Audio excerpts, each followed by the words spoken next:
I have survived over 5,000 days in hardcore Minecraft. That's over 1,000 real-life hours. So to celebrate this crazy milestone, I'm going to show you my world, build a monument to remember the occasion, and tell all of you what I've been up to in my world between episodes. Let's start off with the monument. It is currently day 4,995, so I have to build quickly.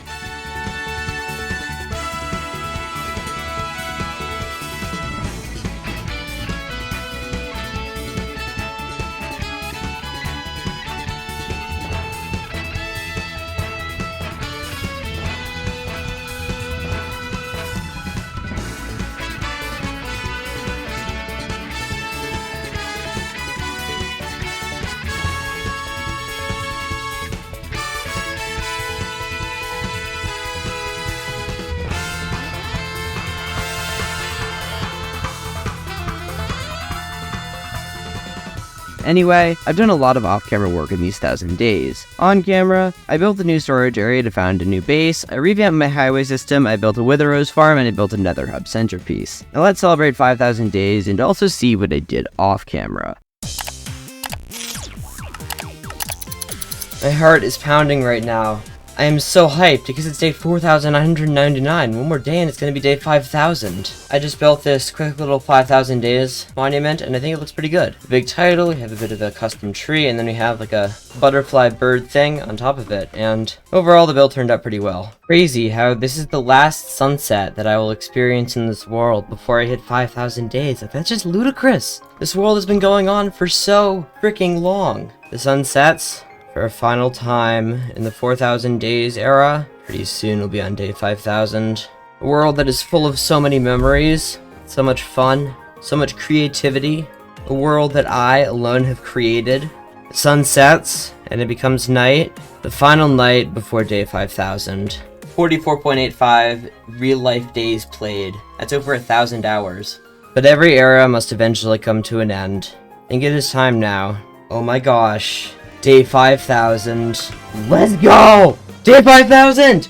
Yo! Yes! Day 5,000! Halfway to 10,000! Only 25 people in the world have gone to day 10,000, and we're halfway there already! That is insane! Between 4,000 days and 5,000 days, we've done a lot of stuff on camera, but also a lot of stuff off camera, so it's time to show all of that off. First, I updated my world to 1.20, and of course, I did all the advancements. Again, I'd already done them, but I got all the new 1.20 ones as well. And if you go into my storage room, you can also see that I have collected all 16 armor trims. I unfortunately popped my 5th totem due to stupidity, lava, not fully paying attention, and fall damage. I made this really cool nether side to my new base. And I also made another side to my ocean monument drain. And this was an episode, but I did build this whole mega build at the center of the nether hub in only 5 days, and I'm quite proud of it. I made these 2 buildings on the other side of my raid farm. I as well also made a mob switch, which I can't show you, but just trust me that it is through the portal of this skull.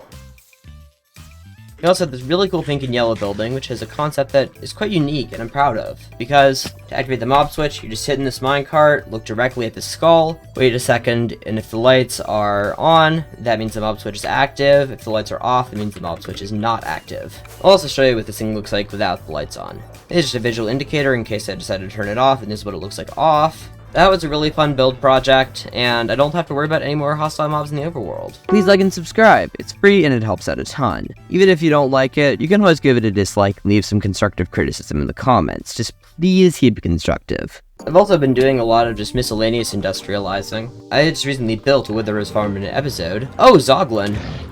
Okay. Zoglins are usually afraid of nether portals, but sometimes they get pushed through. This is one of those times. I turned this old medieval village that was a previous project into an industrial district because it looked really ugly. At least in my opinion, I wasn't proud of it. And in here I have made an overpowered concrete converter, which basically means that I can convert any concrete powder into concrete blocks really quickly, as well as this incredibly much more overpowered moss and bone meal farm. Like, I ran this thing once for half an hour, and it produced like 26 shulkers of moss. It was insane. It also produces plenty of bone meal. This was partially mentioned in the video, although I didn't spend a while on it, but I made these really fast minecart transit system. And you probably have already seen this, but if we go back through here, the other side of this nether portal looks incredible. I'm really proud of how it turned out. I was really inspired. Oh god, it ran. Are you serious? At least the rain looks pretty good with these shaders. Custom-made shaders, by the way. But regardless, I was really inspired by Mythical Sausage's base in Empire Season 2, and so I decided to make a really cool nether portal that has a similar vibe, and I just really like how this nether portal turned out, and it's unique.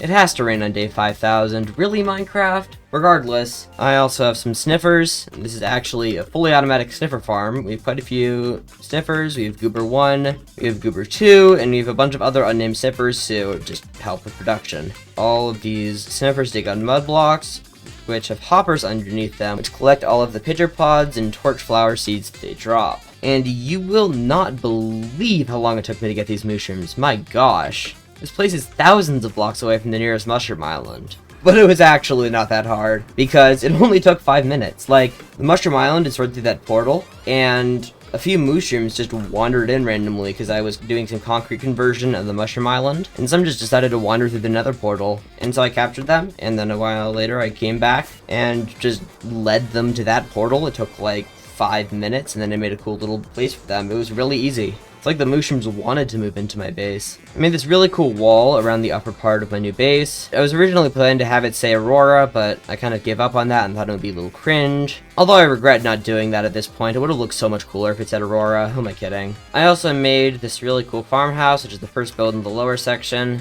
I'm eventually going to connect all these builds up with paths and build much more of a city over here. We have this really cool interior. We have a nice little cake here, which is actually just a blaze head from the More Mob Heads data pack from Vanilla Tweaks. And we also have this librarian guy who's just writing in a book.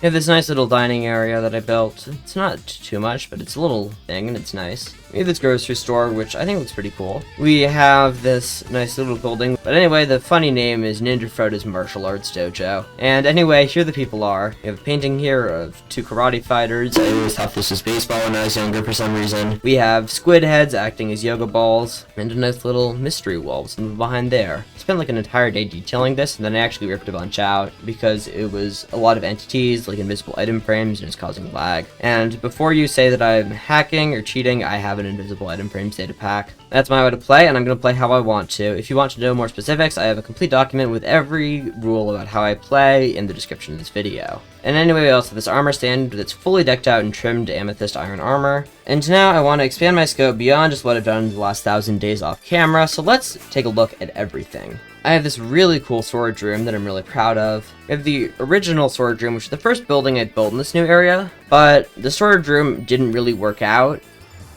I already showed you the skull, but we also have a lot of other cool stuff to see in the nether, such as this gold farm. This thing produces 1,650 gold blocks per hour. It is insane. It allows me to eat golden apples as my main food source, and fun fact, the apples are more expensive than the gold. That's how overpowered this farm is. Anyway, that way is just a mushroom island, as I said before, and if you keep going that way, there's eventually a mesa and desert portal, nothing too exciting. And now let's take the minecarts back to the main section, which is a really cool nether hub I built in only 5 days, as I said. But what I didn't show off beforehand is the really in-depth interior this thing has. We have lecterns with everywhere in the world, on each cardinal direction. We even have a secret parkour that no one's ever going to find, an exit directly to the lower nether at 0, and this cool minecart elevator to get up if we don't use Elytra. Probably the highlight of said interior is the library with this wise words of "Smoke weed every day." Snoop Dogg 1999. Don't actually smoke weed, it's for the memes. We have a cactus farm, a bamboo farm, this creeper farm, which is pretty standard, and then we have this really overpowered 1024 sugarcane farm. It's really efficient. We also have the spider farm here, and this really cool ocean monument base that I built. We have a guardian farm here, custom designed, although no guardians are spawning, and an also custom designed super smelter that's actually smelting some glass that I needed last minute for the monument to 5,000 days. 48 furnaces, although it doesn't quite work at full capacity. We have a 10-minute long minecart that goes all the way here past just the starter base into a perimeter.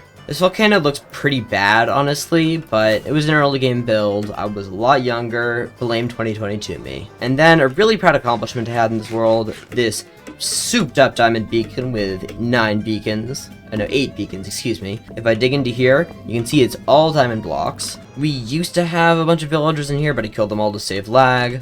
We have a custom coral reef that I was building, but kind of gave up on. The OG villager trading hall. This really cool island that I made. And if we go just a little further, we have a perimeter. And the roller coaster that I mentioned earlier, the Ghost of my Ocean Monument train, ends here. And the perimeter has these weird circle artifacts, and I will say, people have said it's world edit. It is not world edit, and I have proof. These are caused by me digging the perimeter a little too small, so I had to use the mini HUD despawn sphere display to basically show a sphere of where mobs could spawn around me, and so I just followed that as a blueprint, and it ended up looking very world edit-ish. We also have a custom design slime farm in here. We have a castle right here that I built according to how Mojang wanted me to build it, and I ended up not being part of the castle at all. And then we also have this other castle that I custom designed myself. This was actually my first bedroom in this world, produced around day 3000 something. It actually has multiple secrets, including this little area, which I should have done more with. We go upstairs, there's a dining room and a kitchen. We keep going upstairs, we can get to the throne room, and this is the queen's throne.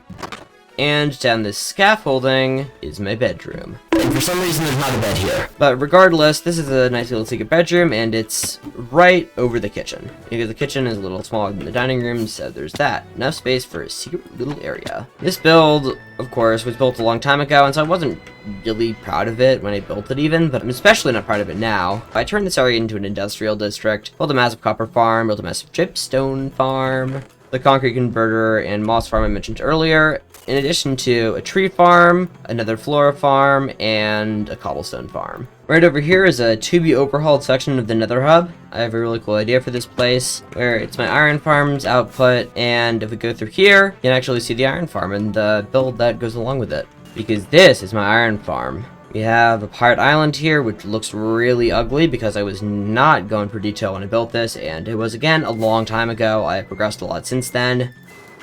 And then we also have this void trading system, which actually, for some reason, is kind of an evergreen video on my channel, and is still getting views to this day, and is currently, like, one of my top 3 most viewed videos. So that's cool. But regardless, we also have some villager breeders here. We have the iron farm here. This is a design by Nico is Lost, and it is 5,100 iron per hour. And this probably isn't the best idea, but I may or may not commonly use this farm's portal to get to the nether. I'm just going to take this minecart road to another area in the nether that has some pretty cool stuff in it, I'd say. And anyway, we have a portal here which I'll go through in a second, and also this magma cube build, which is actually a frogloid farm. This area marked out in blackstone is actually a naturally generating hole in the bedrock. I already said I would, so now I'm going to go through this portal because there's some cool stuff in here too. Because this is my mangrove swamp, and also the 24-hour perimeter. No, I didn't build this in 24 hours, but I tried to. I think it took me like 30 hours to build, but I still built it quickly. In this direction, we have several builds, including the portal to my Ocean Monument base, which I already saw, an ugly factory that I'm soon going to overhaul that has a basalt farm, as well as an incredibly powerful bee farm. This build here is a hoglin farm, also to be overhauled soon. And then this really cool slime farm, filling chamber. There's some access to the lower nether in there, but there's nothing really that insane in the lower nether, so we're gonna move on to the final place that I'm gonna show in this world tour, which is suitingly named The End. And this is my custom stronghold transformation. I think it turned out pretty well. It's just like there's the middle of the forest, and there's this giant hole in the ground. And, you know, we haven't popped totem in a while. Let's pop totem number 6. Nah, just kidding, it's powdered snow. We also have the end dimension. Yes, of course I built an end hub. It's all fully custom terrain, and there's some stuff through the end gateways, although not much, just a few farms. We have a Wither Rose farm here, which I actually built wrong, but I actually made an optimization that makes it faster instead. I scuffed it so hard that it went back around and turned it into good again. This design is just as efficient as it would be with a chicken, except that it doesn't have a chicken in it. And another thing that I've built is this shulker farm. It's very efficient, but We go back into the end dimension, you can see that in the center of this tree is the end fountain with the dragon egg where it originally spawned, right here. And that, my friends, is just about everything important that there is to see in this world. It's really, really cool that I hit 5,000 days. I'm so hyped for what there is to come. This world will not be slowing down anytime soon. And I'll see you in 6,000 days, I guess, well, assuming I don't die. So, with everything said and done, that's going to be about it for me today. So don't forget to like and subscribe, and I will see you next time. Goodbye.